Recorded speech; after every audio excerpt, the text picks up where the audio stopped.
भोजपुरी में जब काम मिलता है, जब लड़की हीरो की बात मानेगी, डायरेक्टर की बात मानेगी, मेकअप मैन की बात मानेगी और हीरो का स्पेशल खुश करेगी, डायरेक्टर को खुश करेगी, तो उसका काम मिलता है।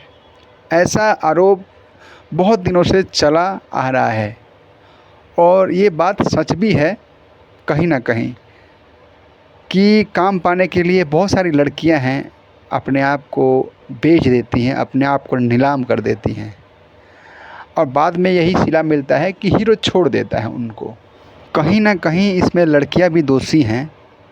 लड़कियां जब जाती है काम लेने के लिए, अपने आप को नीलाम कर देती है, अपने आप को बेच देती है स्टारडम के लिए, पब्लिसिटी के लिए, तो उनके साथ जब धोखा होता है, प्यार का जब झांसा हीरो देता है और उसके बाद जब उससे इग्नोर करने लगता है, तब लड़कियां थाने पहुंचती है, कंप्लेन करती है, भाई तुमने सब कुछ अपना लुटाया है उस हीरो पे पब्लिसिटी के लिए, अब तुम थाने जा रही हो, केस जा रही हो। तो उसके पास भी सबूत होता है पर्याप्त। वो जानता है कि इसको मुझे यूज़ करना है और कुछ दिन काम देना है और फिर इसको छोड़ देना है। मेरा कहने का मतलब है थोड़ा कम काम मिले, ठीक है, इज्जत के काम मिले, तो वो काम आप लोग किया करो।